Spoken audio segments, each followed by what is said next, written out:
Good morning, everyone. This is your friend Anming here. Welcome. It's 8 a.m. here in Tokyo, and I got up really early just to talk to you. I just wanted to talk to you so badly because today's a special day. Today we are celebrating the 100th video on this channel. 100 videos is not very many, you guys. 100 is not very many. If you take a look at some of your favorite YouTubers, check out how many videos they have. They probably have 500, 1,000 or more, even 3,000 sometimes because they've been on for so many years. But this channel is rather new. So 100 videos, that's pretty big. I wanted to celebrate it with everyone. And today we're not alone. We're with my friend Quajo from Elementary Chinese, who is moderating the channel today. Welcome. Hello, Quajo. Thank you very much for your help today. He's a good friend of mine and a very, very talented Chinese speaker. And he's also a Chinese language teacher. So I appreciate him coming on here and helping us out. We're going to hear from him later because Quajo also lived in China. He didn't live in Japan, but he lived in China. And after I go through some of my things that I love and hate about China and Japan, we're going to ask Quajo if there's anything I missed. We'll talk to him for about 15 minutes or so in the middle. So stay tuned for that. All right. So how's everyone doing today? How are you doing?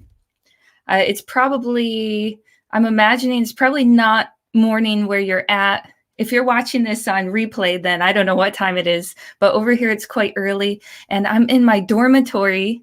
And I hope that the lighting and everything is better than last time. Because guess what? I'm a newbie.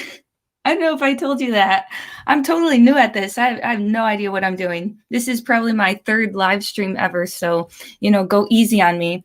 I tried to fix some of the problems from last time. The very first time I did it, the sound wasn't good. The second time I did it, the camera was all washed out, completely washed out.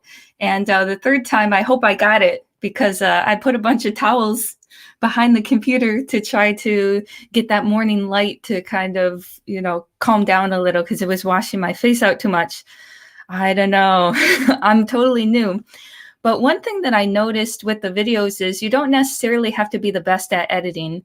You don't necessarily have to have some crazy equipment. You don't have to have drones and fancy cameras or anything. You basically just need to tell a good story. So no fancy editing on this channel. I manage it entirely by myself.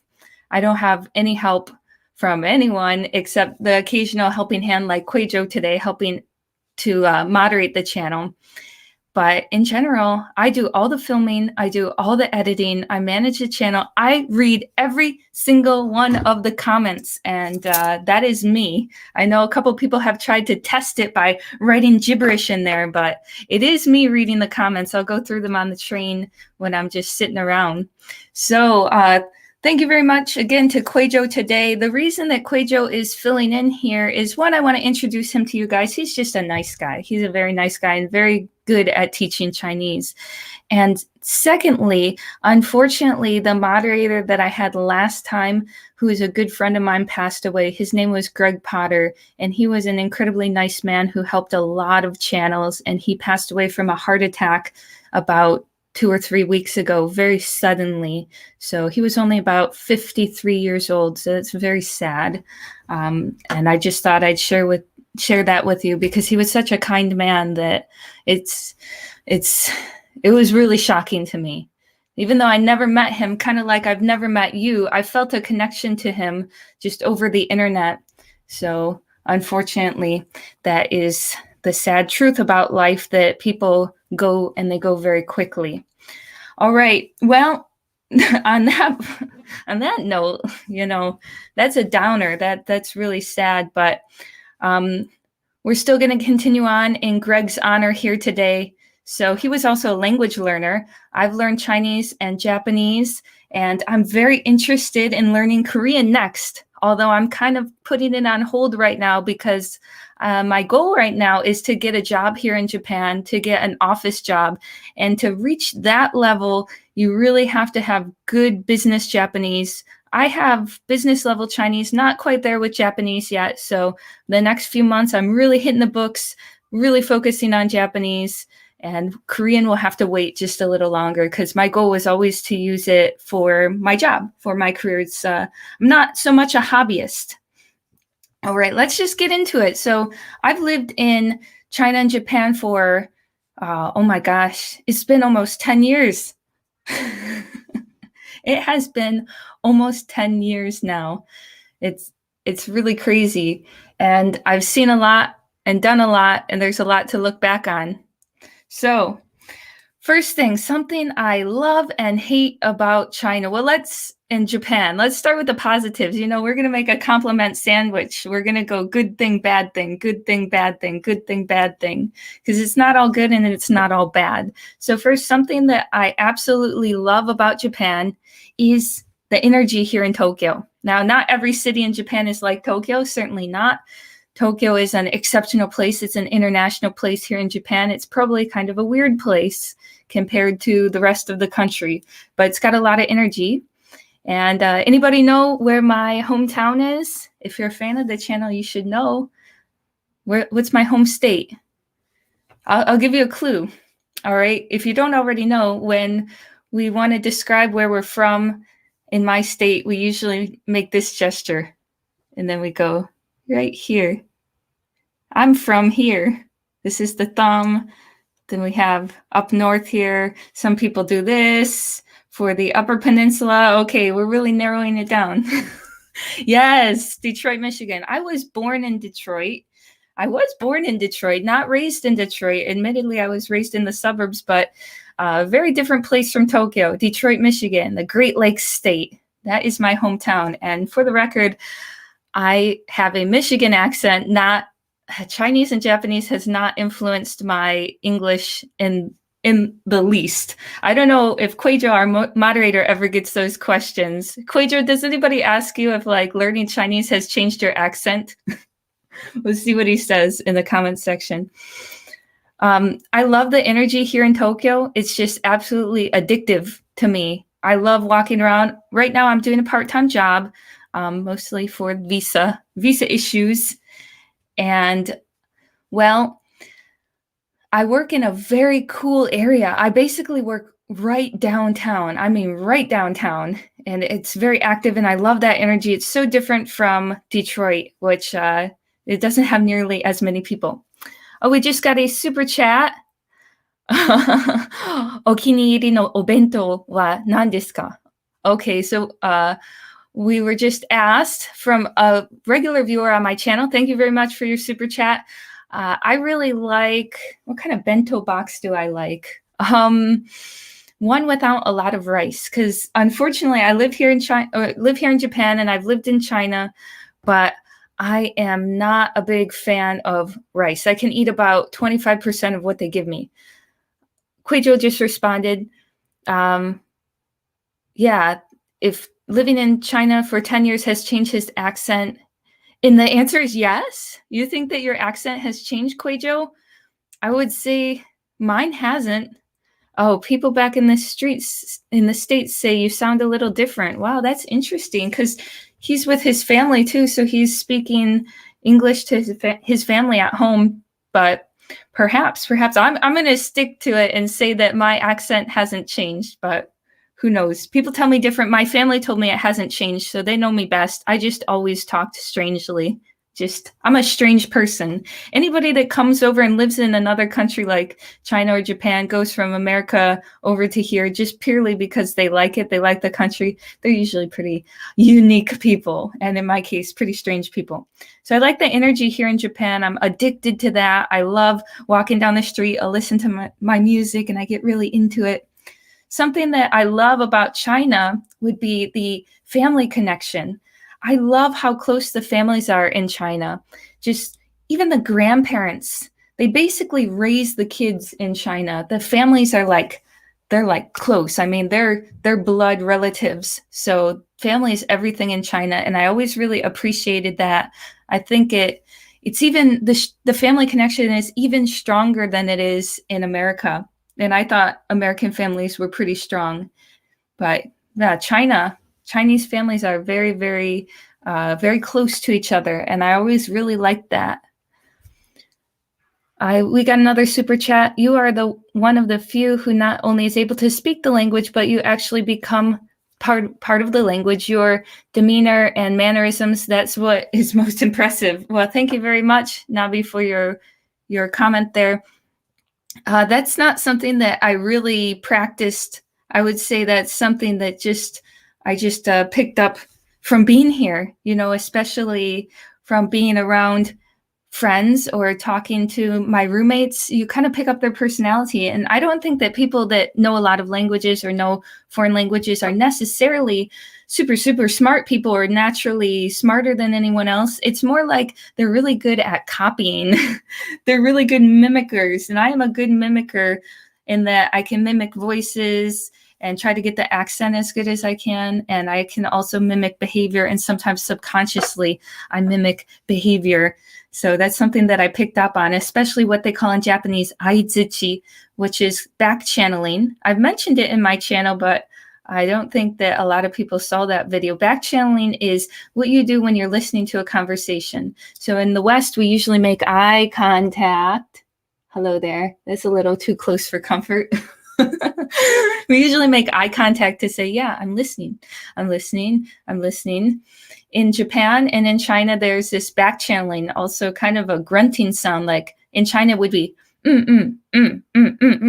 how, how da. And in Japan, it's more of a ho, ho, ho, ho, ho, ho, ho, ho. That kind of sound. I'm not mocking anybody here. This is actually what's expected in your conversation, as well as some gestures like bowing. So that's kind of interesting. I'm not doing it intentionally. It's just something that is expected. I was shocked when I started teaching English here in Japan. I teach adults. Sorry, I can't teach children. It drives me nuts. I did it for so many years, but here in Japan, I've never taught children. I can't do it. I don't have the patience for it anymore. I don't really want to teach English in the first place. So teaching adults is about the only thing I have enough tolerance left for. So teaching adults, I would listen to their conversations in English and I would do no back channeling at all. And they would get so uncomfortable. They would actually stop in the middle of the conversation and say, is my English okay? So they really expected that back channeling. They expected me to go, or at least nod my head, do something. And they expect it a lot, like every couple of sentences. It gets quite tiring if you work a full day. All right, so that's kind of a linguistical thing. It's not something that I try to mimic. It's something I have to mimic. If you want the conversation to go smoothly, you have to do it. Next. All right, now we got to get into the things that I hate. I don't like everything about China and Japan, certainly not. There are some things that are kind of hard to deal with. Something that I was really disappointed in with Japan, probably the thing that I was most disappointed in with Japan is just how distant the families are. I just said how close Chinese families are. Now, talking about Japan, it's a complete opposite situation. Whoa, whoa, whoa, whoa, whoa. We have to stop here. My buddy and fan, Jim Ross, is in the house, and Jim Ross just gave a giant super chat. All right. Anming, Detroit, Michigan's favorite daughter and Japan's unique American expat, just mirrors whomever she is conversing with, inspires me to get it right. Aw, thank you so much, Jim. I really appreciate that. Jim helped a lot because a couple of weeks ago, when I did the first live stream, I had a broken lens on my camera, and I told everyone, and Jim was listening, and I said it was going to be quite expensive to replace this. When I broke it, it happens, life happens. So I broke the thing. I'm pretty clumsy, by the way. That's a funny thing about myself, that I dropped it. Clumsy, stupid. I dropped the thing. And some of you guys came over and gave super chats. I don't really ask people for money, but I definitely appreciate it. When someone helps out to replace something like this. And look, Jim, I got a new one. Look, it's nice and straight now. This is a totally different lens. It has been replaced. And thank you so much for that, Jim, and everyone else who helped last time. It really means a lot.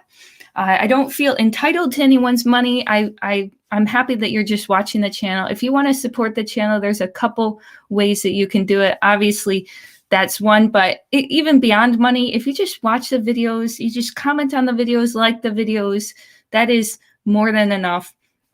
And I really appreciate it, especially the people who watched every single video. I really appreciate that a lot. So thank you so much. You made this channel what it is today. Honestly, we went from 0 subscriber or 100 subscribers last year in February to now almost 170,000 in a year. And that is just amazing. I've seen some comments that try to put this channel down and say, oh, you're jealous of so-and-so, you're jealous of so-and-so because they have more subscribers. Think about it, though. Think about it. It's been 1 year. We're competing out there with really veteran YouTubers who have 500 plus videos or 1,000 videos. We're at video number 100 and we're at 170,000 subscribers already, really with no real editing skills here. And it's all on you guys. You like the stories, you like hearing what's on this channel, and I really appreciate that a lot. So that kind of stirs the pot, doesn't it? That kind of gets people going or gets people angry. You don't deserve that many viewers. You don't deserve that many subs. You're not even good at editing. You're not even this, that, and that. Guess what? It doesn't matter. It doesn't matter if you have fancy equipment. This camera right here is more than enough. And the GoPro, I mean, I've made most of my videos just with a GoPro. The sound quality is not good. The camera quality is not good. Not particularly good, but it's good enough. If you can tell a story, that's the most important thing. So I've been living here for a long time. I've wanted to do YouTube for quite a few years, but I did not get into it until very recently. So that's kind of unfortunate because there were many stories in the past I would have liked to share with you. But, you know, better late than never, right? So we're starting in, we're running, we're taking the bull by the horns, and that might make some people mad. But yeah, forget it. Forget them. They're going to be mad no matter what, just from, you know, they're just angry people. So something back to things that I think are kind of unfortunate about Japan. I said distant families. So I thought it was kind of sad that a lot of Japanese brothers and sisters don't really keep in contact with each other after they're older. A lot of them don't see each other too much. I see someone here, self-doubt. I'm warning. Oh, wait. I got to go back. Somebody wrote a funny comment.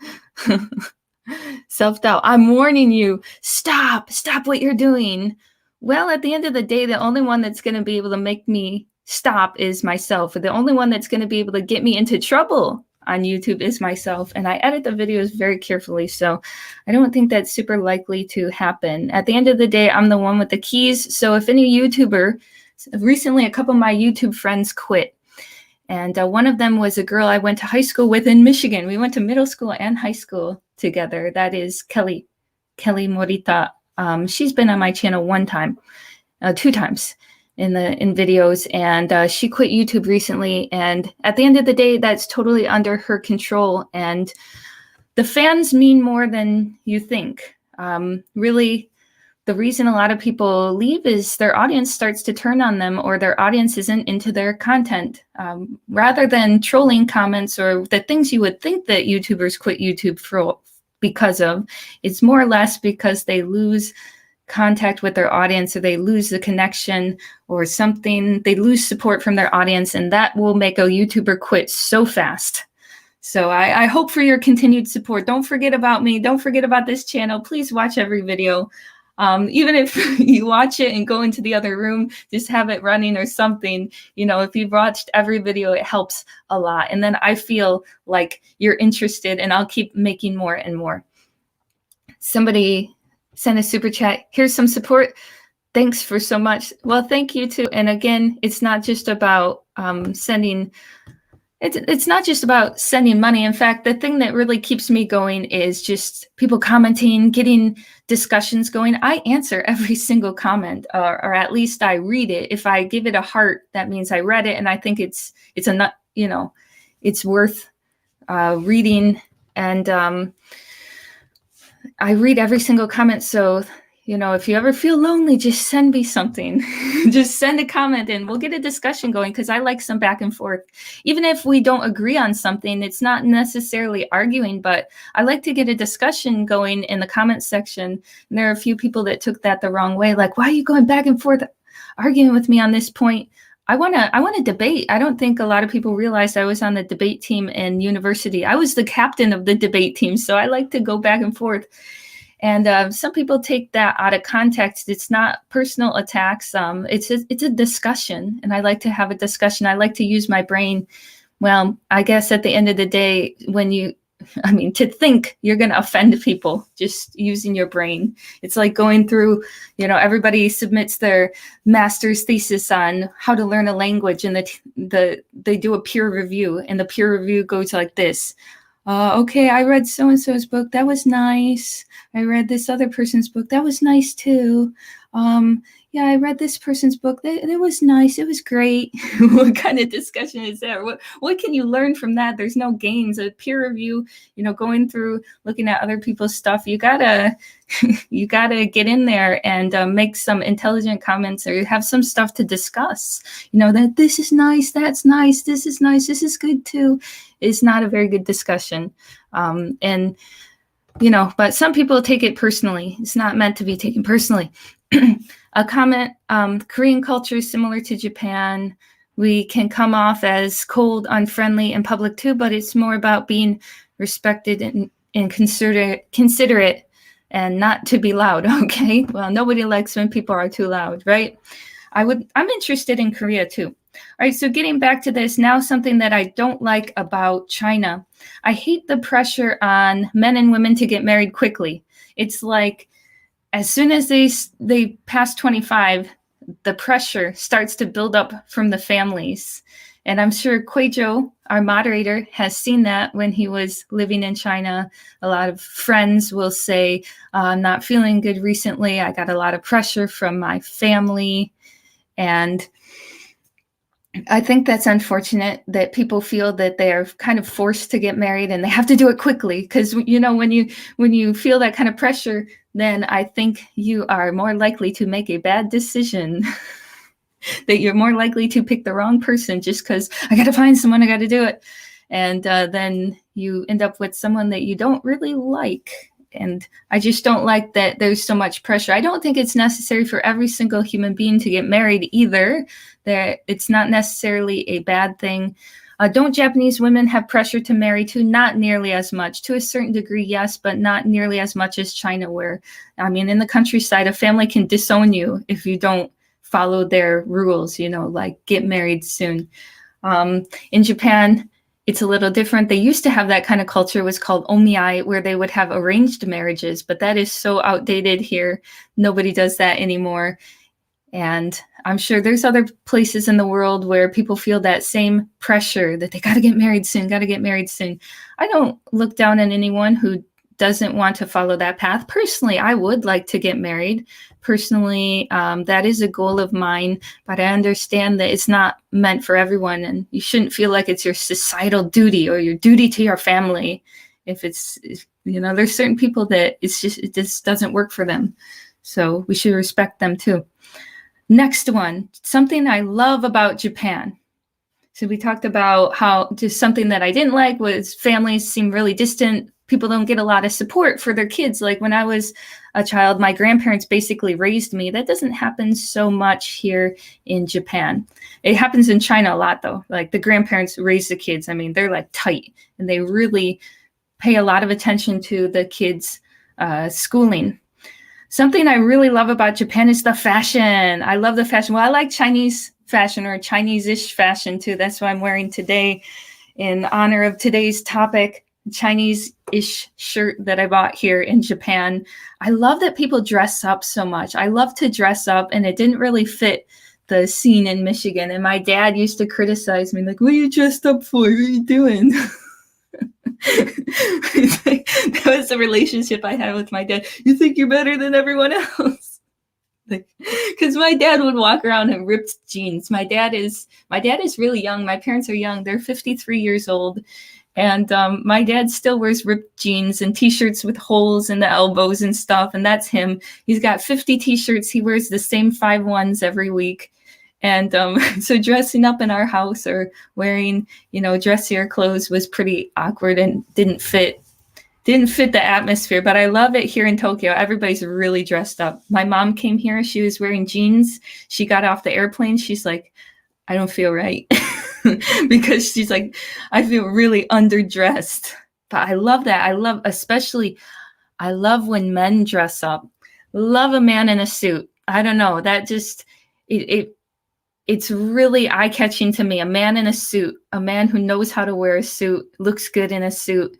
And a lot of Japanese guys around here, they look really good in a suit.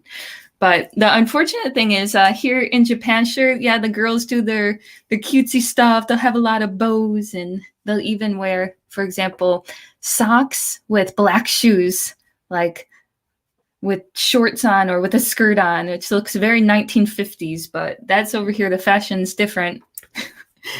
And I love that. I love that people dress up. I like the men's fashion. Men care about their hair. They tend to have a little longer hair here in Japan than in China, at least the men, where they do kind of a buzz cut. Buzz cut's very popular. It's just different.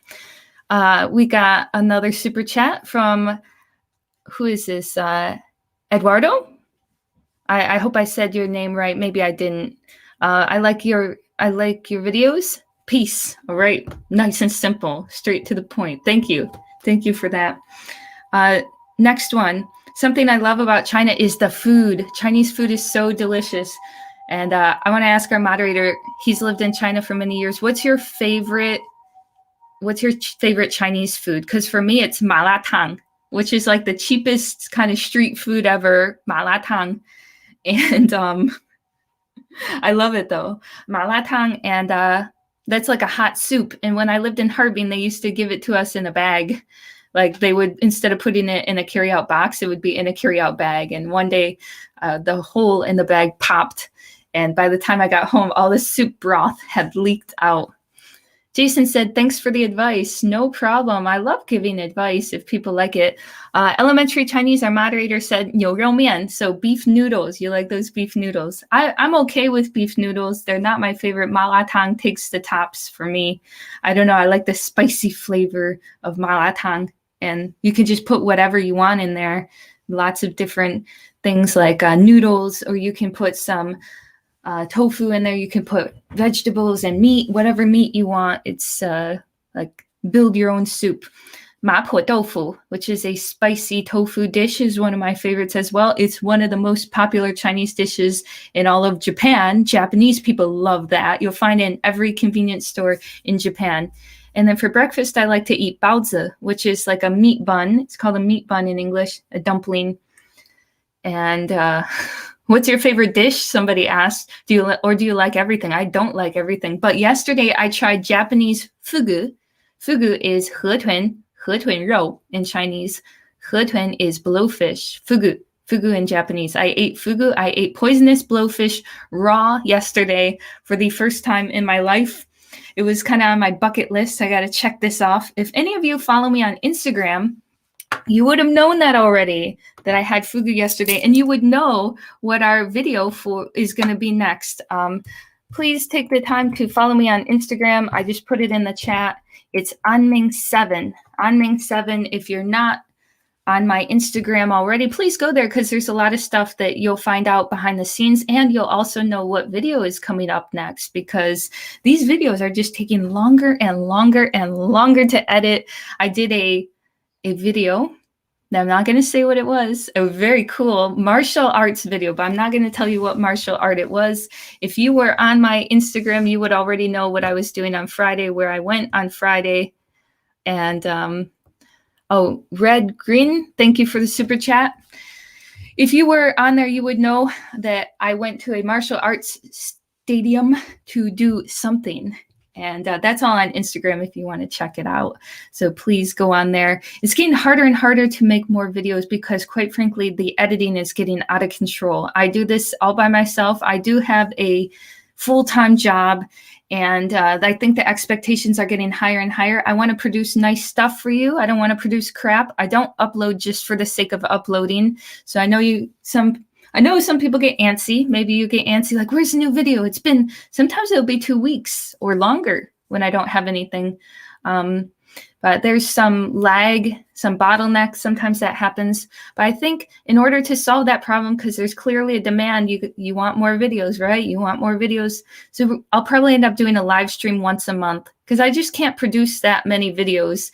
The kind of quality that you're expecting and the actual amount of time and ideas that I have is limited. I have a lot of ideas, actually, but I don't know that other people would like those. So the ideas that I know that will be popular are limited. I'm going to put a video out there, martial arts video, pretty soon. Not going to tell you exactly what martial art it was, but you have to go to Instagram for that. Anming7, ANMING 7, number 7, Anming7 on Instagram. So if you want to find out what that was, go there, or you're just going to have to wait for the video. I spent probably about 15 hours editing it already. I want to make it really nice. And that is just so hard to do. And after that one is done and posted this week, maybe I'll get it out tomorrow. I could probably be able to get it out tomorrow. Then I don't have any more ideas. Temporarily, this happens every time I upload a video. I don't have any ideas. I upload another one, then I don't have any ideas. People ask me, what are you doing next? I don't know. I have some footage on my computer, but I don't always know how to put it together in a way that is going to get people to like it. Next thing, something I don't like about Japan, hate the strict societal rules. Japanese society can be really harsh, especially in an office. Even for interviews and stuff, people don't go into an interview even with a blue shirt. People don't even go in with a blue shirt. It's always got to be a white shirt. It's like an unwritten rule. When you do an interview, white shirt only. And any other color would be strange. There's just so many of these little things and ways to answer a phone. When you're a receptionist, you answer the phone. I hear every single person kind of follows the same script, the same aizuchi, going back to the back channeling. They'll go back channeling, which we talked about before. They'll go, eh, or, oh, like when they're listening, oh, hi, kashikomarimaした. Oh, well, that would be a restaurant. So they'll say, hi, wakarimashita. Hi, 失礼いたします. Oh, そうなんですか. That, I pick up on these things because I'm hearing this every day. And every single one of the receptionists does that. Doesn't matter where you go. They all do that sound, that, hi. It's expected. It's expected. They're trained to do that. It's so strict. Like everybody has to do that. You have to do things in a certain way. And there's no, it's collectivism, right? It's not an individualism. It's not individualism, not an individualistic country. There's rules and everybody's got to do the same thing. Luckily, as a foreigner, you get the foreign card. I got the foreign card. I got the weirdo card, and I don't necessarily have to follow all the rules. So I got a little leeway. I think that's why a lot of young Japanese people like to go abroad, because they can be themselves a little more. Some people have said that to me. They feel like they can be themselves a little more. Even going from Japan to China, they feel like they can relax a little. All right. Something I don't like about China, though, that's totally the opposite in Japan. In Japan, everything is very orderly. I mean, there's rules. There's even rules that say which side of the escalator you should stand on. You got to stand on the left side. Left side is for standing. Right side is for walking. Everybody knows that here. Did you know that? Be careful if you get off the airport, get off the plane. That might come up. But in China, it's just kind of chaotic. No, it's not just kind of chaotic. It is chaotic with especially 电动车. 电动车 is a type of scooter, and people are going every single which way. They're going down the street. They're going up the street. They're going in opposite directions. They're going the wrong way down the street. And that is just kind of nuts. Ryan just sent a super chat. What would you say is your number one tool for a beginner learning a new language for conversation? I want to learn French. Love your channel. He wants to learn French. I have something for Japanese. I'm going to put it in here right now. Okay, here's mine. Japanese Pod 101. And they have quite a few. I recommend this, Japanese Pod 101. If that link doesn't work, Japanese Pod 101 is always in my videos. They also have French Pod 101 on that. Pimsleur is really good as well. I have links for Pimsleur in all of my videos. Guys, I don't put anything out there that I haven't used. I've gotten multiple offers from these random services. Use this app, use that app, promote Lingo Deer, promote this, that. I ignore them. In fact, I reach out to my sponsors myself. They don't come to me. I go to them because I only recommend things that I actually used. And I actually used Japanese Pod 101 when I was in China and I wanted to learn a little Japanese on the side. That's where I got started. And I was listening to their audio lessons, and that's what got me into it. And inevitably, that's what got me here in Japan. So check that out. Check out Japanese Pod 101. Check out Pimsleur. The links are in every single one of my videos. I don't promote it unless I've used it. And if you're interested in learning Chinese, I always think it's a good idea to have a private teacher, or to have some lesson plan, to have some structure. Our moderator, Quajo, is teaching Chinese. He has an elementary Chinese program if you're studying Chinese by chance. So I recommend him, definitely. Number 8 on our list here, the chaos in China, yeah, especially with what they call Waimai. Waimai is delivery service, food delivery. So they're always trying to 赶时间. They're trying to make up for time. They're trying to go as fast as they can down the streets, and they're weaving in and out of traffic, and they don't stop at the traffic lights. So that is really nuts. And oh gosh, I've almost been hit by cars, and not cars, but those 电动车, the little scooters, many times. I don't like that. They have that in Japan where people are doing the same delivery service, but there's far fewer, and it doesn't get that chaotic. So that's something that I did not like about China. I felt that was a little dangerous. Stop driving so fast to deliver your food. It's nuts. All right, next one. Something I love about Japan. I love, this is funny. I love dating in Japan. This is going to sound super offensive, but I love being friends with Chinese people, but I like Japanese as more than friends. And yesterday was Japanese Valentine's Day. Maybe you didn't know. This was my Valentine's Day gift from my darling. From my darling, that sounded stupid. From my man. He gave me this as a gift. And we got all of our little pictures here from the last few months. This is also the 100th day that we've been together. So it's kind of a new relationship. I think that you've seen him in a few of the videos. He's been in a lot. And if you haven't seen him in the videos, well, what are you doing? You haven't been watching the videos, because he was in quite a lot of the newer ones. And we got a catalog of everything that him and I did here in Japan. And that is just so sweet. So don't say that Japanese guys are not romantic, because he can be quite romantic. This is us at a dog cafe.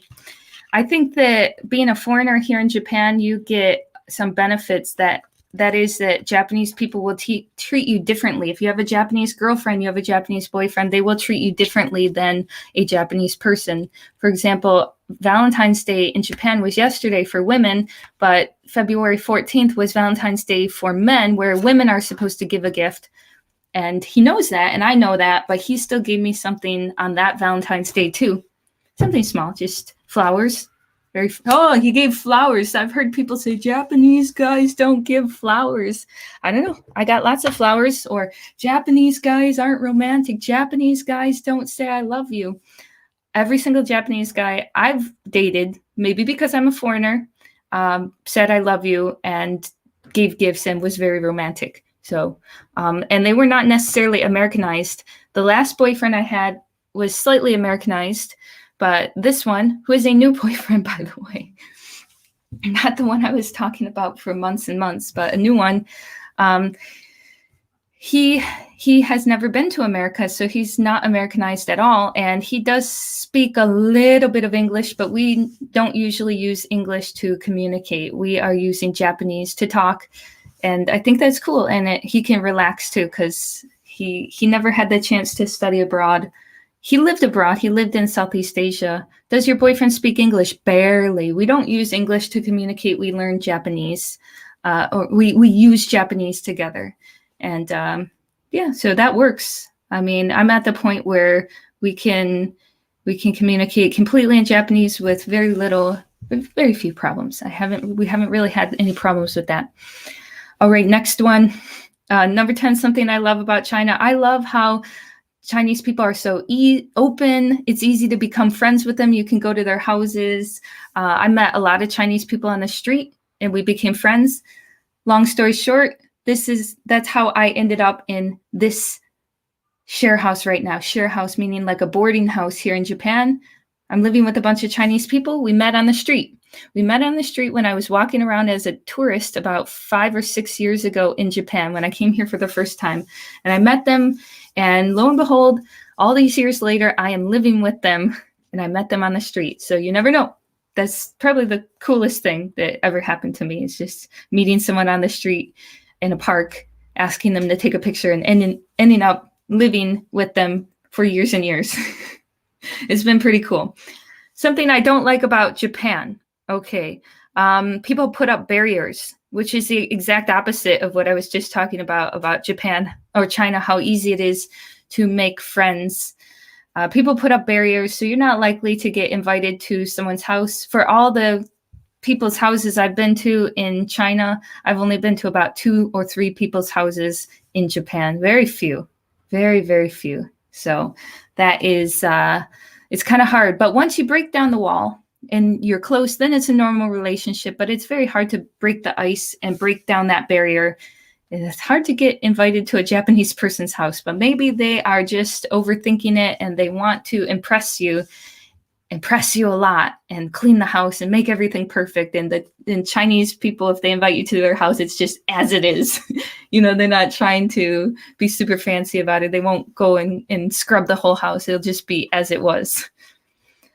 Something that I don't like about China is the bureaucracy. Oh my gosh. Our moderator, Quajo, can probably attest to this, that it is so hard to do everything, especially going to the bank. Going to the freaking bank it could take you half a day sometimes, depending on what you're trying to do. Even the simplest things can be extremely complicated in China with the bureaucracy. Lack of communication. That happened to me when I was at school at Fudan University. I went to grad school there. I'm graduating in June, by the way, everyone. Graduating in June, I'll get the diploma. I don't know if we'll be able to have the graduation ceremony live.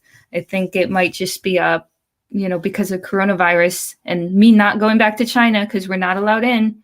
It's something I want to talk to my buddy Quajo about in a few minutes. He's going to come on the chat and we're going to talk because he's also locked out of China. And it's it's messed up our lives. So we're going to talk about that. Lack of communication. Still, this school, I had a lot of issues with them in the beginning, especially, procedures and what you need to do. I had to rely on my classmates more or less, because relying on the school to communicate with us, the university, was not very reliable. You got to rely on your classmates. A lot of paperwork to do, this paperwork, that paperwork, especially in banks. Everything was slow. I mean, people complain about the paperwork you have to do in Japan and the bureaucracy in Japan. Oh, no. It's way worse. You don't even know what it could be until you go to China and try to do this stuff. You don't even know.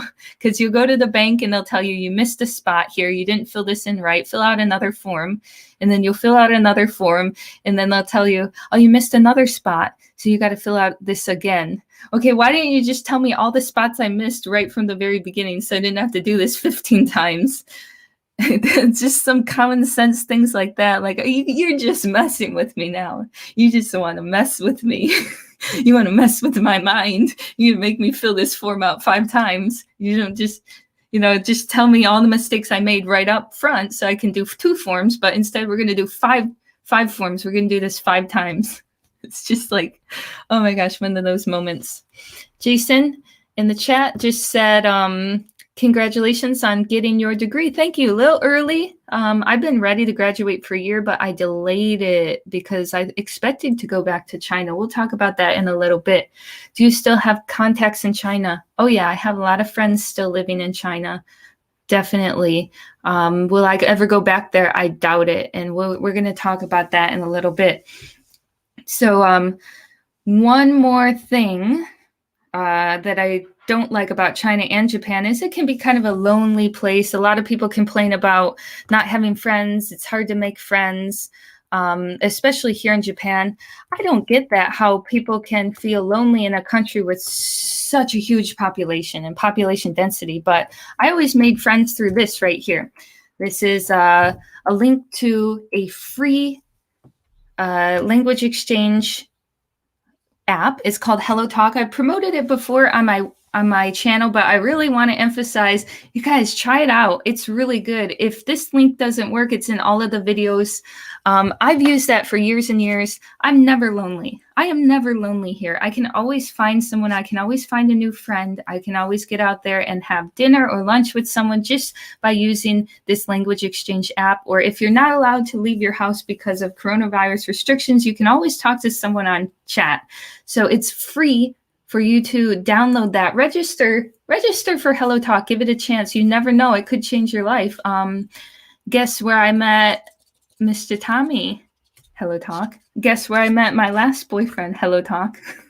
That's the one thing I don't usually say in the videos, that I used it quite a lot for dating recently. Not recent. Okay, in the last few years, I've used it quite a lot for dating. But I also did language exchange, especially when I was first doing Japanese. I would take a Japanese class, and then I would do language exchange after the class just to have a chance to talk. And yeah, you never know who you're going to meet. And right here, isn't that cute with the rickshaw? We met on HelloTalk, and he's a great guy. I met my last boyfriend on HelloTalk as well. You never know. Hey, just download it. You just download it. And if you want to support the channel too, downloading that app helps. It helps because this channel receives $1 for every single person that downloads that app.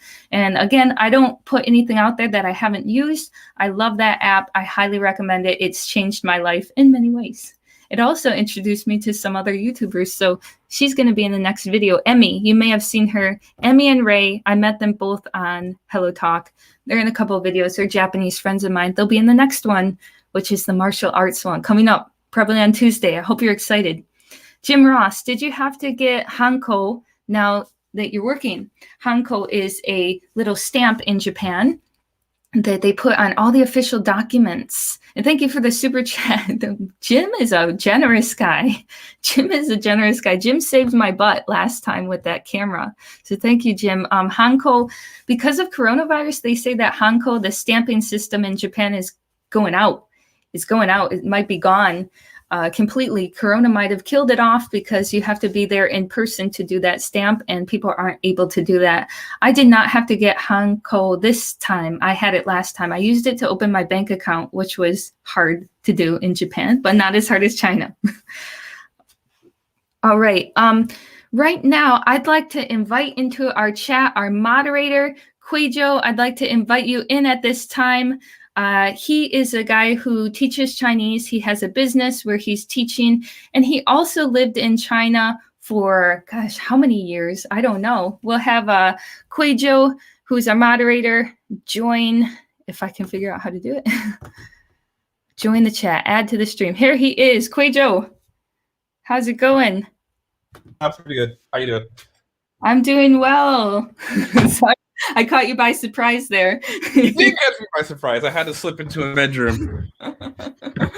Quajo is a good friend of mine and a fellow Chinese learner, fellow Chinese speaker, and also someone who's locked out of China. So before we get into the locked out of China thing, did I miss anything? Like anything you would add to what I love and hate about China?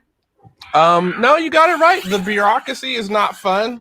The pointing and staring is not fun. And but lots of stuff is fun there. Right? Yeah, I thought about that too with the pointing and staring. I think it's my point, one of my points later here, that you tend to get more of a reaction in China as a foreigner versus in Japan, where people are used to foreigners. So I imagine you had the same experience, like 老外,外国人,妈妈,看看,那里有个外国人.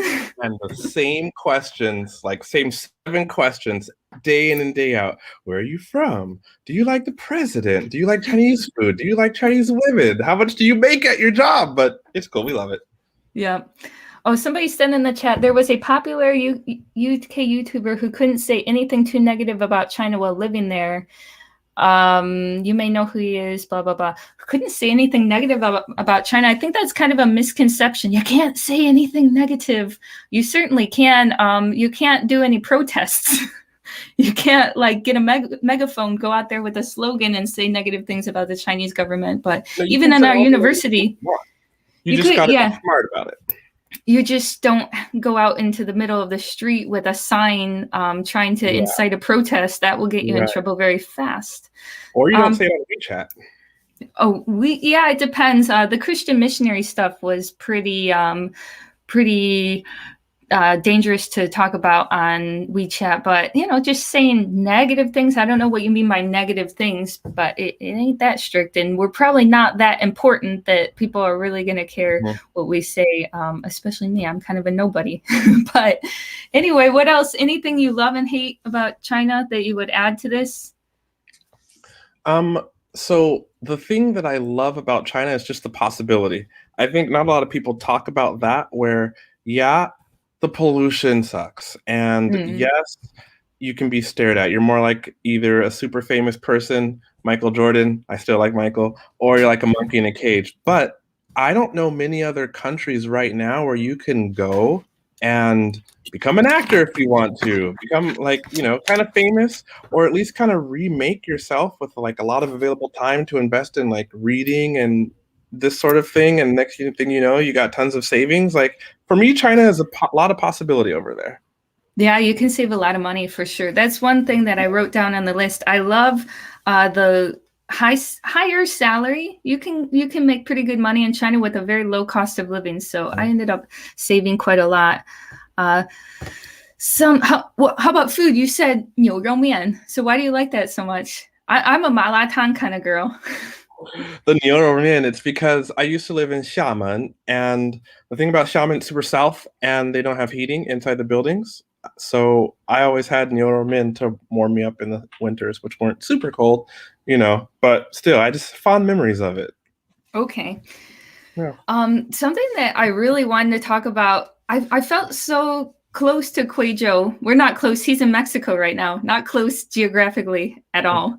But I felt really close to him because we have a similar situation. We were both living in China for a very long time, and we're unable to return to China, got locked out because of coronavirus, and now are in a perpetual state of limbo. Though I would say I'm out of my state of limbo because I have completely given up on the idea of returning to China. So I don't know, what's it been like? What's your story? You want to share with everybody? A sob story? Oh, geez.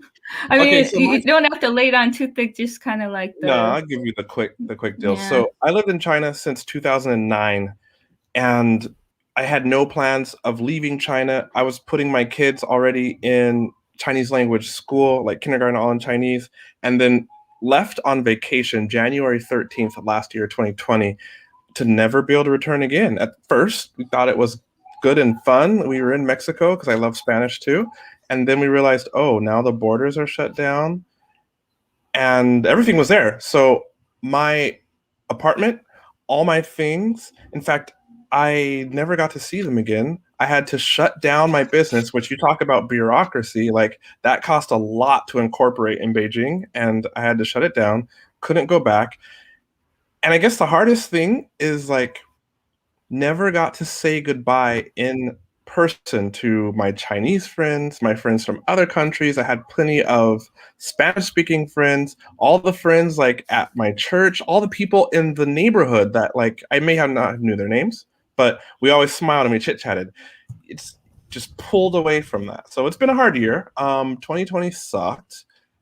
Lots of tears, honestly, but life goes on, and sometime I'll get to go back, and if not, I always tell people, we're not guaranteed tomorrow. Lots of people complain, but whatever your goals are, go for them right now, because you don't know what's going to happen tomorrow. You don't know where you have to end up or do, and I'm glad I made the most of my China time. Yeah. Somebody said in the chat, oh my God, that's horrible. Yeah, it's pretty bad. And not only that, but Quajo had done an Instagram post where he talked about being locked out of China for over a year now. For over a year. Same situation for me, but I've given up on it. I'm like, I got to move on with my life. I lost a lot. I had to break up with a boyfriend that I really loved over there because of this. Yeah, I mean, we had talked about getting married, so that was a shot right in the heart for me. But Wow. yeah, it was tough. But at the end of the day, he wouldn't come back here, so there's nothing I can do. I'm not very happy with. No, I'm not happy with the country, not necessarily the people, but what happened there. Locking out foreigners that were not high level business people, basically. So Quajo did a post on Instagram where he had talked about that, and all these people from all over the world were saying, "Me too, same situation, same thing. Yeah. I'm in a perpetual state of limbo," and that's hard. That is hard to do. That's hard. You want to go back.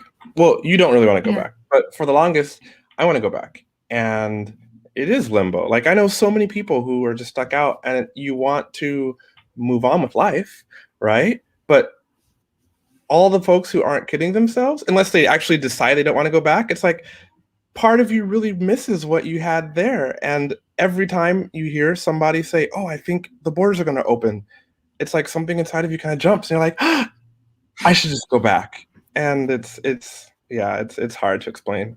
Does anybody else in the comments understand? I don't know. I don't know that there's so many people in that situation in the comment section, but certainly on your Instagram, there were a ton. I was like stalking that page. I'm like, oh my gosh, this really speaks to me. That's me too. I lost a lot this year. I lost a lot of time. I lost a year of time. Everybody, I lost a year of time because I delayed my graduation expecting to go back to China. I'd just been sitting here with a thesis completely done, ready to present, and I didn't present it, trying to hold on to that student visa, which was worthless because they didn't even let us in after a year. So I cannot trying to get back. I could not delay my graduation anymore. I have to graduate in June, no other choice. So I regret delaying it at all. If I could go back a year beforehand, I would have just graduated on time. I really wanted to be part of that graduation ceremony. So this is something that I don't talk to people on the channel a lot about. It doesn't really have a good place in my videos, but it's been hard. And but it's a complicated relationship. Like, I have Chinese roommates. I have, my schooling was in China. I might enter a Chinese company here in Japan. I'm thinking about it, but still, in the back of my head, I mean, I got hurt really bad from that. So that was hard. What's that conversation like when your Chinese roommates ask you about going back to China, but then all that emotion of, like you just said, getting hurt comes up? It used to really get to me when people would ask, even on the channel, "When are you going back to China? When are you going back to China? When are you going back to China?" Or when my family would ask it hurt a lot. But since I gave up on going back to China, the answer is easy. Not doing it. I'm going to stay here in Japan. So, but I don't want to give up on Chinese. I spent a lot of time. I might still work for a Chinese company here. I'm thinking about leaving that as an option. But you put all that work into learning Chinese, got to use it. So you're a Chinese teacher. Could you tell everybody about that? Yeah. So I don't really teach Chinese. Okay. I teach how to effectively learn Chinese because, number one, there are so many resources out on the internet. And I notice on Instagram, I get DM'd every day, people saying, "I took Mandarin 2 years in college," or "I use this software, I use that, but I still can't speak." And I realized it's not for lack of resources, it's for lack of learning strategies. And my biggest pet peeve and frustration was that when I went to Beijing to learn Mandarin for 2 years, they were teaching me stuff in class. I was getting good grades because I had to keep my scholarship. I'm from the States, University of Washington. Go Huskies. And when I got out of class, though, I still could not understand easily what was being said outside. And there were cool people out there. I wanted to talk and have fun. And so I'm like, why am I paying like money to go to university to learn class? And the same thing for anybody else who ever paid for a Mandarin class. Like, it gets to me, like, why are we learning? And it's because the books teach this sterilized language, because they have to, written by, PhD holders, master degree holders, and the books are published by publishing companies, so they have to teach good grammar. But then that language, because it's so curated to follow like a curriculum, it's lacking in helping you with real life language learning skills. And so that's what I do on Elementary Chinese is I teach you how to learn Chinese. I answer a lot of questions about how to study, a lot of questions about how to level up, and I'm kind of just a motivational, positive guy because I feel like it's 60% motivation. You are a positive guy. I mean, just listening to what you've been through, and then you still have this attitude. You're very positive. One of my friends, Tikyo Sam, another YouTuber, just jumped into the chat. We're supposed to hang out today. Sam and I were going to go film a video. He learns Japanese. We got to get him into Chinese. Sam, you guys try Chinese out. Give it a try. Challenge yourself. You got the Japanese thing down. You did it for 13 years. Let's get into Chinese. He said, Quajo is so right. I do the same thing teaching Japanese. I always tell people, I'm going to teach you how to study, not teach you the language. That's good advice. Madison's from Seattle. I mean, listen, guys, if you're learning language, people say, do you need to have immersion? Do you need to travel to the country? No and no. Though immersion is good, I've met people who have lived in China for more than 8 years and speak hardly any Chinese. They're bitter. They think that all the service staff people in banks and restaurants should speak English. I'm like, what are you doing? But then that happens in Japan too. Yeah, right? And then you meet people who've never traveled to Japan that are learning Japanese, and people who've never traveled to, say, Mexico, because it's right next to the US where I'm from, and learned really good Spanish. And same thing for people who've never been to China and learned great Chinese. And the thing that they all have in common is they're motivated, they're passionate, they figured out what works for them, and they just do a lot more of that. And so passion and motivation trumps everything. And do it now. Whatever your goals are, I don't care if they're not language, do them now. Like, don't wait. Just start building up that momentum. Because you never know what's going to happen. Okay. Thank you, Quajo. Thank you for joining in, Thanks for doing the moderator job as well. I said to everyone in the beginning, my moderator passed away suddenly, and I didn't feel like I could do this on my own. So thank you for joining. I appreciate it. All right, Quajo. You got a good fam in the comments, not too much toxicity. And you guys, like, she's for real. Like, when you are kind, when you comment on her videos, when you like them, like, as another creator, it does motivate. Like, it's cool. And you guys, I've been on some other channels, and you guys are pretty positive. So keep being the good Oriental Pearl fam. And I know not many trolls in there. The trolls, they're out there, but they're not in the chat today, which is good. All right, keep doing your thing. Okay. Keep doing your thing. I mean, boot me off. Thanks, Quajo. Boot you off. Okay. Bye. We're gonna continue this conversation. Just you and I here. Quajo will be in the chat. If you want to talk to him, ask him some questions about learning Chinese or what it was like to live in China. Ask him what it's like to live in Mexico. Ask him what his favorite color is. Ask him whatever. One thing about YouTube that I was always worried about before I got into it was the idolization of people on YouTube. I was always afraid that people were going to get too into my personality. It becomes like a cult. It's kind of scary. I don't like when people over-idolize YouTubers or even over-idolize me on my channel. I've seen some comments that kind of disturbed me, like, you're like our goddess, or you're like our god, and that really disturbed me. And I didn't like that. I don't like when people idolize people on YouTube. I mean, we're all just human beings, and I'm just a person with a camera, and the other people are just a person with a camera. So I don't like also animosity between fan groups, like, you've insulted our God. They're not a God, and just take people for people. And going back to the peer review thing, people will try to exploit weaknesses. You said this about this YouTuber or that YouTuber. I don't put anything on the internet that I don't believe in, and I stand my ground on everything I say. And I edit my videos very carefully, and I'm very careful about what I say, and I mean everything that I say. I stand my ground on things, and I've learned that from other YouTubers. Some people who really got my respect, like a guy named The Quartering, and Sam watches him too. Yeah, Sam wants his own cult. We know Matt, our buddy Matt versus Japan, has kind of a cult going. I told him it's an echo chamber. And I don't want an echo chamber in my comments section either. I want some debate. I want you to challenge me. I want you to discuss things. I told you I was the captain of the debate team. I want to get into it. I'm not going to take it personally unless it's a personal insult. Those get deleted. I delete those comments very quickly. That's a waste of time if anybody's writing those comments. Boop, gone. But I appreciate a debate, and you can disagree with me, and I'll appreciate that too. Challenge me. Use your brain.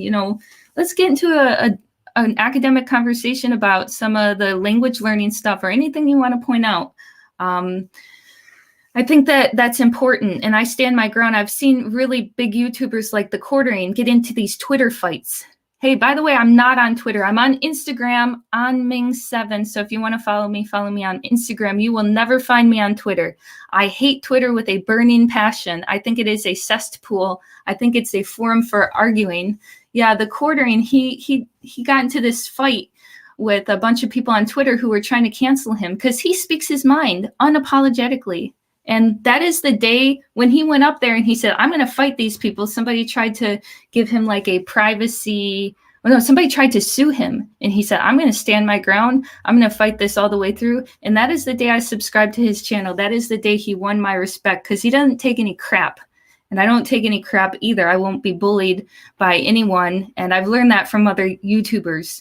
So, I don't think that personal attacks are necessary on YouTube. I think that's pretty nasty. He'll go up against some of the biggest people on YouTube, and even Ethan Klein with 6 million subscribers or so, they'll go at it. I don't care how many subscribers someone has. If I want to speak my mind, I'm going to speak my mind. And I know that puts me in a position where their super fans, their groupies might come over here. You've insulted my God. Well, don't hold people up as a God. That's the biggest mistake that you can make on this platform, is holding people to an unreasonable standard where they're beyond criticism. Nobody's beyond criticism. Everybody should be beyond personal attacks, but nobody's methods or learning or whatever they're doing, their job is not beyond criticism. And I don't care if they have 500,000, 1 million, 2 million, 3 million subscribers. I'm the little person here. I'm the newbie, but I'm still going to say what I think unapologetically. Yeah, Otikyo Sam says The Quartering makes like $80,000 a month. I bet he does. I bet he's making a ton of money because he's a strong personality and he does videos every single day. He's just putting them out there. So yeah, so there's trolling and whatever on my channel as well, or people will try to take me down. You can't say Oriental Pearl. Oriental is a racist word or whatever. Some they try to start something with fake outrage or whatever, and it's so irrelevant, it's not even worth talking about. So we're going to just leave that topic and not give attention to people who so desperately want it. Their comments just get deleted. All right, next one, something that I love about Japan.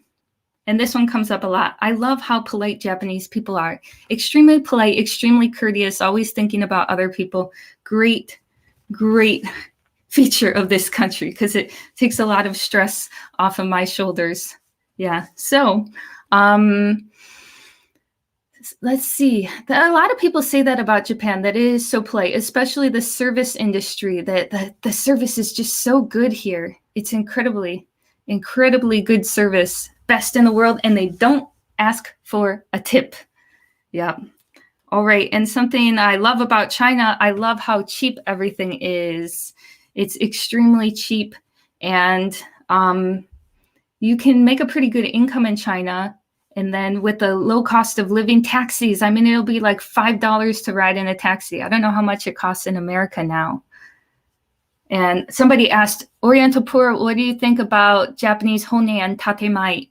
Hone is people's true intentions. Tatemae is the outward intentions, kind of like lip service, more or less. I think it's interesting. I can kind of read people when I think they really mean something and when they don't. I did a whole video about, is my Japanese good? People will say, Nihongo joutsu desu ne. Like basically whatever you say, it's Nihongo joutsu desu ne. Same in China. Wow, 你中文真厉害. And sometimes they don't mean it. You can usually tell that it's tatemae in Japanese. Tatemae meaning just, it's an empty compliment. It's oseji. an empty compliment. So you can usually pick up on that. Sam, only in Tatemae. Oh my gosh, 17 years. Sam's been here for a long time. Not 17 years, but I know what he's talking about. Some of the other YouTubers here in Japan, I'm getting a mixed group of people now. If you want to know who's watching my channel, it's changed quite a bit. It used to be only the language reaction or language viewers, language learning community that was watching in the beginning. And as I diversified the videos, it slowly changed. Now we're about 50% Japan vlogs and 50% language learners. So I have a mixed audience. That's why I'm always trying to do different videos. I'm trying to appeal to two different audiences. But if we're talking about Japan vlogs, there's just stuff that is so overdone here. Like, I mean, people are really grasping for anything they can find here, to the point where they made a clear toilet, a see-through toilet in a park in Japan. And by the time that came out, it was like 2 days and there were already 10 YouTube videos about it. Like, people rushed over there. I got to get the newest thing because I can't think of anything else to make a video about. I felt that way. It's like, oh man, we already got 10 videos about that toilet, because a lot of these videos that will be redone again and again are like vending machines, capsule hotels, convenience stores, maid cafes, Kit Kat reviews, dating in Japan, are tattoos okay in Japan? And it just amazes me because there's so much that you could go for here. I kind of wanted to vary my content on this channel by doing stuff that I think was missed, and there's quite a lot. I introduced Jinrikisha, which is the pole carts here in Japan, the rickshaw carts. I introduced Beigoma, which is tops, a spinning tops game here in Japan. And the next video is going to be a martial arts video that's coming out pretty soon. But I think I introduced some stuff that had not been done before. And there's much more. And there will not be any of these kind of cliche videos, because I don't think that anybody would watch that, quite frankly. And that's not my thing. I want to do something different. Next, something I hate about Japan. I hate how the salary is so low compared to the cost of living. The average salary in Japan is about $40,000 a year, which compared to America, where it's about $65,000 a year, that's a big difference, although the salary is higher here in Tokyo than in other places. But you just end up spending a lot of money. Money coming in and going right back out, coming in and going right back out. It's just kind of how it is. That's one thing I liked about China, is you feel like the richest person in town, especially if you're in a smaller place. Like, you feel like you're living the high life in China on your salary versus how much you're spending. You just got money coming in and not too much going back out. So I really like that about China. Sad thing about Japan is you feel a little poor when you come here. Feel a little bit poor. Something else that I don't like about China, that I do like about Japan, is life just seems easier for foreigners here. It just seems easier. Sam's been here for 13 years, so he knows. He's even got a permanent residence. He's got permanent residency here, so he's good forever. He'll always be welcomed here until he does something bad. But in China, you can get permanent residency, but visa issues are just so much harder.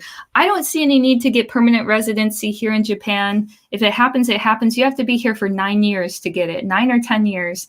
And I don't see any need to get it because a visa is just so easy. A work visa, boom. You don't need a background check or anything. It's just really simple. I got my visa here very easily, very, very easily. Whereas in China, it's a lot harder. You know, renting an apartment seemed harder. I haven't rented an apartment yet here in Japan, but I've heard kind of the same story, that there's some, they're not too excited to have foreigners being their tenants. But I experienced that firsthand in China. I've gotten to the point where if I do a shorter conversation in Chinese, 15 minutes on the phone, you wouldn't even know it's a foreigner. A little longer than that, you start to hear an accent, but with just 15 minutes on the phone, I called the landlord for this open place, and he was convinced I was Chinese. And then I said, okay, I'd like to see your place. All right. Yeah. Come on over. We'll do that Tuesday at 5 p.m. And then I said, by the way, I'm from America. What? What? Oh, sorry. We can't have foreigners. Boom. It was hard. I got rejected by so many places. Are you planning to learn Korean? Yes, I am planning to learn Korean. Did you study at university? Yes, I did. I went to Fudan. I went to grad school in China. I went to undergrad in America. My undergraduate major was business. I'm a marketing major. Maybe that'll make things very clear for, how I do things on my channel and stuff. It's like a big marketing experiment for me. I like to try different things and see how it goes. It's kind of fun to look into the analytics and analyze things, see what worked, what didn't. That's playing into what I learned at school. And then for grad school, I learned international relations. All right. I love how easy it is to get a visa here in Japan versus in China. You can come visa-free, 90 days visa-free. You can't come now because of Corona, but when that's over, all you 500 people in the chat right now, my 500 friends, 507 of my closest friends, when you come to Japan, you'll probably be visa-free for 90 days. All right. Somebody just asked in the chat, what about Lao Shu? Yes, Lao Shu is a YouTuber who passed away recently. He was a big inspiration for me, someone said, to improve my Chinese and Japanese. What do you think of Lao Shu? Well, he passed away recently, and that is extremely sad news, just like my moderator who passed away suddenly from under similar circumstances, a heart attack. Both of them passed away. I believe he passed away because of a heart attack. I don't know much about Lao Shu. To be honest, he's just another guy on the internet, just like I'm a person on the internet to you. I've never met him in real life. I've never talked to him. I've watched maybe 2 of his videos. Sam, who's in the chat, was an actual person who had talked to him in the way beginning. If you want to see Sam's video, and underneath Sam's video in the description, there's a GoFundMe page for his family, because I know that he had some kids. He was married to a Taiwanese woman. He had a few kids, and now they're missing their father, and that's incredibly sad. So that was a big impact on the language side of YouTube. Everybody was talking about that. I did not make a video about it. I did not make a tribute. I feel that would be out of place for me because I did not know him. I felt like if you don't know him, or you didn't have any connection to him, making a video about him is kind of, in my opinion, a little exploitative of the situation, unless you knew him. So I won't be making a video about him because I didn't know him, but very sad news. And I think just about everybody knows about that by now. There's been a lot of talk recently. Something else on the list here that I want to get to. We only have maybe 15 more minutes or so, and then we'll end it. So last things, gotta save the best for last. China. Something I love about China is the Chinese language. People ask me, what's better, your Chinese or Japanese? In the videos, it's not obvious. In the videos, it kind of sounds the same. Kind of sounds like the same level, because I keep things really simple. I'm not going out there to try to impress everyone with my Chinese and Japanese and how high the level is. I'm going out there trying to get people motivated and motivate people and show them something you can do. You don't have to live in China and Japan for 10 years like me to get to the level that you can see on this channel. It's all really realistic kind of stuff. The level that you can get to, ordering food, going out, striking up a conversation. So my Chinese is actually better than Japanese, but it's not obvious in the videos because I've never done any high-level Chinese or Japanese in any of my videos. Those seem to get a lot fewer views, quite frankly. Whenever I did a long conversation, like an interview completely in Japanese, which you'll see earlier if you go back to my old videos, this didn't do very well, and it was a lot of work to do those subtitles, so I learned very fast. That's not the direction to go in. But honestly, my Chinese is better. And honestly, I like the Chinese language better than Japanese. Sorry if I hurt your feelings. I do like Chinese better than the Japanese. And the main reason is there's no katakana go. There's no foreign words in there. They call it 外来语 in Chinese. There's not a lot because China was a closed country, anti-Western for many years, especially through the Mao era and the Cultural Revolution that time, kind of like modern day North Korea in that they would, in the sense that they would get foreign words out of their vocabulary. If it was a word like computer, they call it 电脑, an electronic brain. If it was a Bluetooth, which is a foreign electronic device, Bluetooth for your headphones, they called it lanya, which is literally blue tooth in Chinese, whereas in Japanese they would call it like burutsusu, or it would sound kind of like the English. They wouldn't do that in Chinese, which kept a lot of the integrity of the language, in my opinion, and just sounds cool. I just like it. And I like that they write 100% in Chinese characters, no alphabet, no nothing, just all characters. That's really the reason I got into China and Chinese in the first place. And because I like kanji, I like characters, I learned that first. Then I got into Japan. I mean, China is the OG of Asia. And I really like that. It has influence on all these other countries. You can see bits of Chinese culture in all of Asia, almost all of Asia. Something I don't like about Japan, sexism. Just say it. Just say it like it is. I don't like sexism. The low position of women in society, discrimination against women in the workplace. It's very hard for women to have good career balance, work-life balance, balance between having a career and having a family. Sometimes people are forced to make the decision to go for the career or go for a family. You can't have your cake and eat it too. You can't have both in some cases. And that burden has been put really heavy on women's shoulders. They'll have these kind of discriminatory policies in workplaces in Japan where they will pressure women when they get married to quit. And that was especially common in the Showa era back in the 1980s, 1970s, 1960s. Well, 1960s, women weren't really working at all. But if you did have a job, like women, when they got out of high school, they'd go and get a receptionist job or, an office job. And as soon as they got married, there would be pressure from the boss to quit. Like, you got married now, you should probably get out. So that was unfortunate. And you can still see that Japan ranks really low for gender equality, but they're changing it.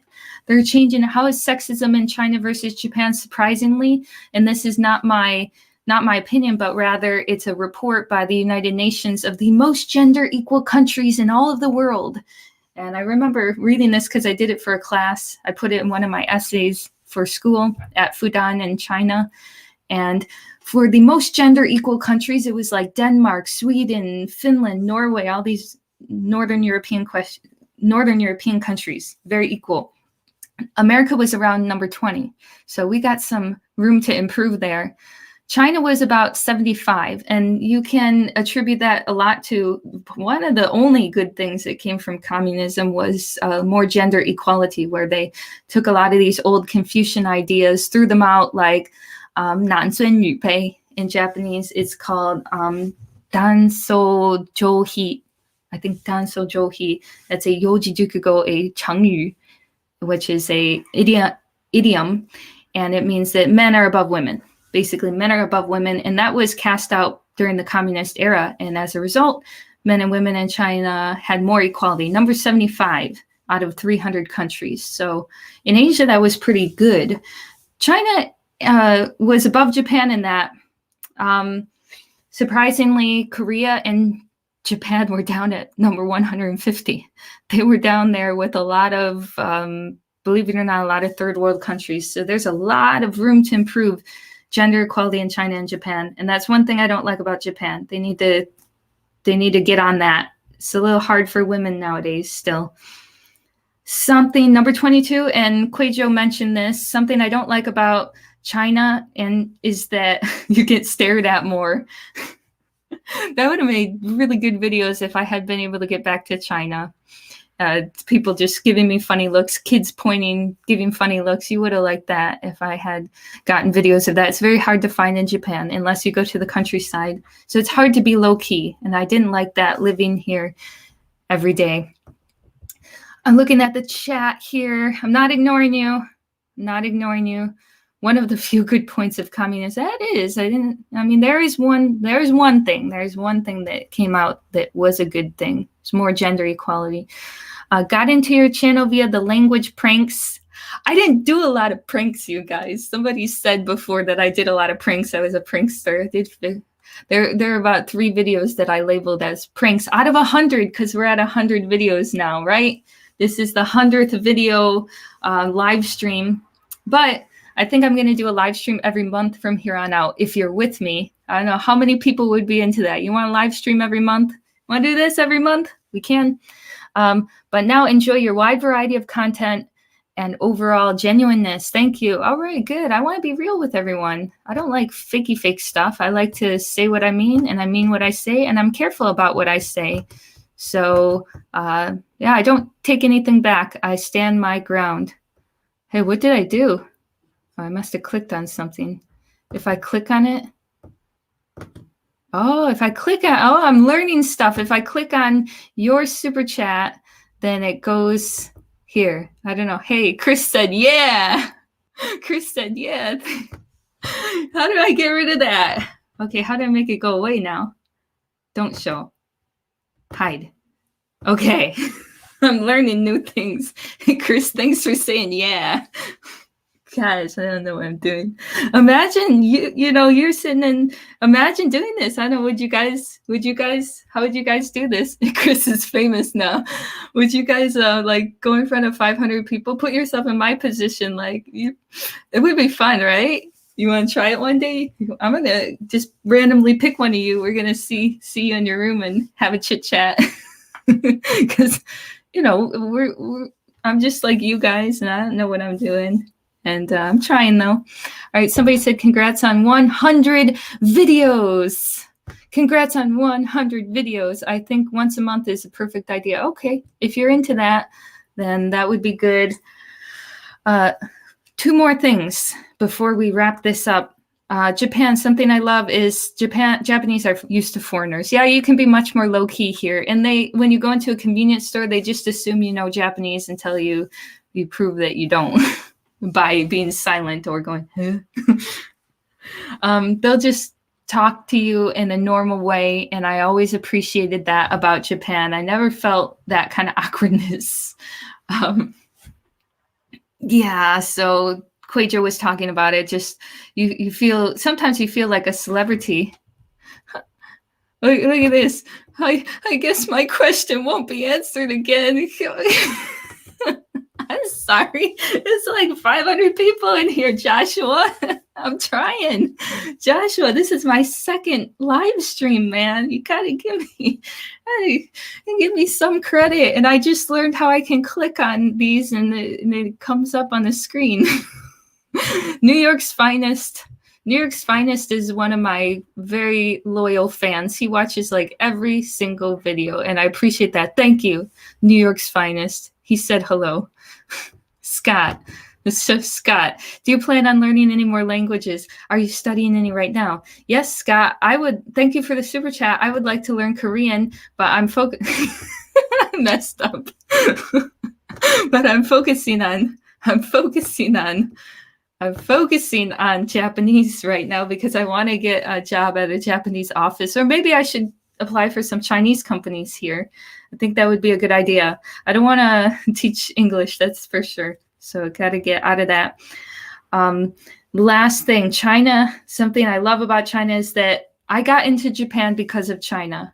I was into Chinese characters, into Chinese culture. Any country that's got any of that, I end up loving it, which is why I'm also interested in Korea and the Korean language. I love characters. I love the traditions, the calligraphy. I love the food. I love so many things about these places, especially their influence from China. The clothing, even things like a kimono came from ancient Chinese clothes. Many traditions, many ideas here in Japan came directly from the OG, original gangster China, the original gangster of Asia. So that will always be my base. And that is the reason why I like a lot of these other countries, because they remind me of the thing I liked in the beginning, which was China. So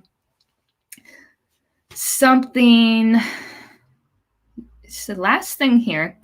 Last thing I'm going to say is I really do want to vary the content on the channel. I wouldn't say that I hate the reaction videos. You guys love them more than I do, though. But I'll do a couple of those. I just don't want to lay it on too thick because I noticed something that doing those videos too much doesn't leave much room for growth. People expect those every single time. And I always had kind of a And if you don't do that, then people simply won't watch the videos. If you built an audience around that, I've seen that multiple times with other people's channels, and I thought I should be careful about this. Don't build my whole subscriber base off of the language reaction videos, because if I don't do a language reaction video, there will be very few people that watch it, even if it's a good video. Also, I had kind of a I don't know, a little bit of animosity towards the language reaction videos, because I always felt like they were too sensationalized or they weren't realistic. Because honestly, one of the very first videos I did was, pointing it out that people are just showing you, and myself as well. I'm going to be honest about you. I'm just showing you the craziest reactions that I got. Some people have said that my reactions that I get are not crazy enough. Well, sorry. I'm trying to be as close to real as possible. I don't want to go up and scare the crap out of people. And like Tori just said here, I like your videos because you're showing off different places in Japan. Just watching you do daily life stuff. Well, I would love to do more daily life videos like that, certainly. So I'm glad that you like that, Tori. I appreciate that. But I don't want to rely on the language reaction videos too much, because you get stuck in that. And I tried to prove in one of my very first videos that most people don't react. And you can see I'll go out and just talk to a bunch of people, and the majority of the Chinese people I talked to in that video had no reaction whatsoever, even though we're in Japan and I'm speaking Chinese, which is not the language of Japan, and I'm a foreigner, very clearly not Chinese. Most people don't react. So that's the honest truth about that. That's something that I want to point out very early. And when you see these language reaction videos from me or other YouTubers, usually they've been provoked. The people have been provoked or surprised. You go up and speak English and then suddenly switch languages. I don't like doing that. I haven't done that in most of my videos because I think there's something not so authentic about that. Oh, Ray is in the chat. Konnichiwa, my dude. Ray is my friend from Language Exchange. He's also a YouTuber. Good morning. Karate was so much fun. Oh no, I spoiled it. That's the next video. Yeah, he's going to be our moderator. So get used to seeing Ray here.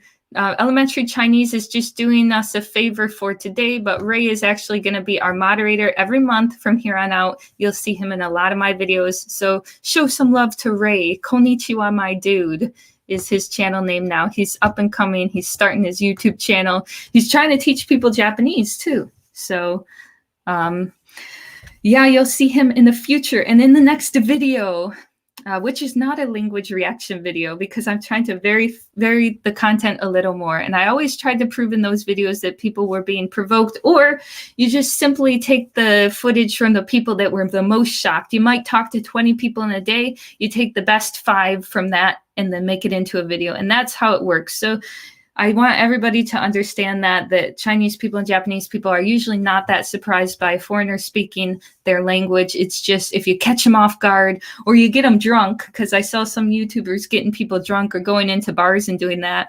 Well, you get them drunk or you provoke them or you surprise them in some way, or you cut out most of the videos where people didn't react and save the best ones. Well, then you're going to get that impression. But just understand that that's not how it is necessarily in real life. So I always wanted to make that very clear on my channel.